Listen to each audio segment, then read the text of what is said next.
নমস্কার, কেমন আছেন সবাই? আমি জুই, পম্পিস কুকিং চ্যানেলে আপনাদের সকলকে আবারও স্বাগত জানাই। আজকে আমার রান্নাঘরে তৈরি হয়েছিল সেই ফারাহ খানের ভাইরাল রেসিপিটা, তো ইয়াখনি পোলাও। তো দারুণ হয় খেতে। তোমরা চিকেন বা মাটন যে কোনো কিছু দিয়ে তৈরি করতে পারো। তো চলো ভিডিওটা স্কিপ না করে দেখে নিই কীভাবে তৈরি করেছি। সব উপকরণগুলো এখানে আমি সাজিয়ে নিয়েছি। এখানে 1 কাপ বাসমতি চাল নিয়েছি, তোমরা যে কোনো কাপের মেজারমেন্ট করে নিতে পারো। তারপর চিকেন নিয়েছি, আর এখানে টক দইটা খুবই দরকারি এখানে। আর এখানে পেঁয়াজ কুচি, আলু, কাঁচা লঙ্কা, রসুন, আদা আর টমেটো। তো চালটা প্রথমে ভালো করে ধুয়ে নেব। দেখো ধোয়া হয়ে গেছে।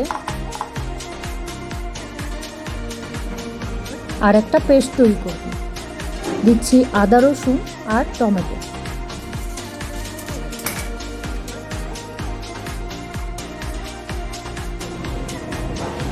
পুরো রান্নাটা যেহেতু প্রেসার কুকারে করব, তার জন্য প্রেসার কুকারে দিয়ে দিলাম সাদা তেল। আর রান্নাটা সাদা তেলে করছি আমি আজকে।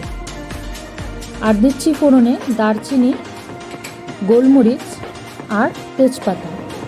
তোমরা চাইলে জিরে ফোড়নে দিতে পারো। এরপর পেঁয়াজ আর কাঁচা লঙ্কাটাও দিয়ে দিলাম। এগুলোকে এখন ভালো করে ফ্রাই করে নেব।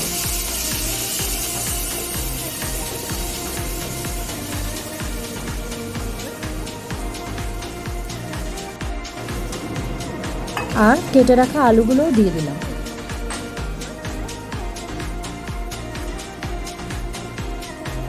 এবার দিচ্ছি পরিমাণ মতো লবণ। এই রান্নাতে হলুদ যায় না, তো আমি হলুদটা স্কিপ করেছি। আর দিলাম সেই তৈরি করে রাখা আদা রসুনের পেস্ট।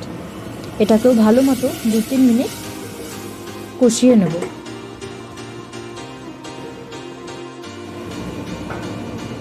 কালারটা অনেকটাই চেঞ্জ হয়ে এসছে।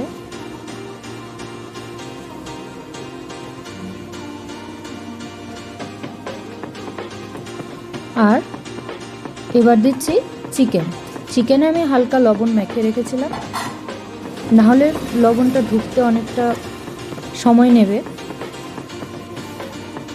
চিকেনের সাথে 3-4 মিনিট একটু ভালো করে হাই হিটে ভেজে নেব।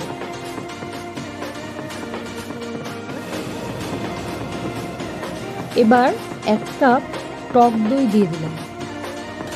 কোনো রকম জল আমি এখানে ব্যবহার করছি না, টক দইতেই পুরো রান্নাটা করে নেব। চিকেনও অল্প জল ছেড়ে দেবে, আর টক দই দিয়ে পুরোটাই সেদ্ধ হয়ে যাবে। এবার লিড লাগিয়ে 2 সিটি দিয়ে নেব। আর যদি মাটন হয় তাহলে 4টে সিটি লাগবে। যেরকম হবে মাটনটা ওই হিসেবে সিটি দিয়ে নিতে হবে। দেখো হাফ সেদ্ধ হয়ে গেছে। এবার আবারও প্রেসার কুকারটা গ্যাসে বসিয়ে দিলাম। এখন দিয়ে দেব সেই চাল, যেটা কিনা প্রথমে ধুয়ে রেখেছিলাম।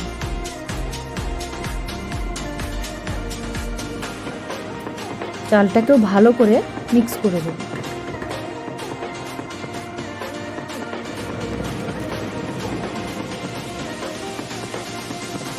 যেহেতু 1 কাপ দই প্রথমে দিয়েছি, এবার হাফ কাপ দইতে হাফ কাপ জল দিয়ে আবারও দিয়ে দিই।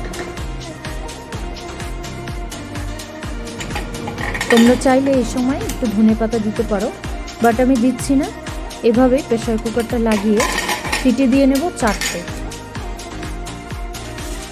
4টে সিটি পড়ার পর ঠান্ডা করে আমি প্রেসারটা দেখো খুলেছি, কত সুন্দরভাবে দেখতে লাগছে, একদম ঝরঝরে।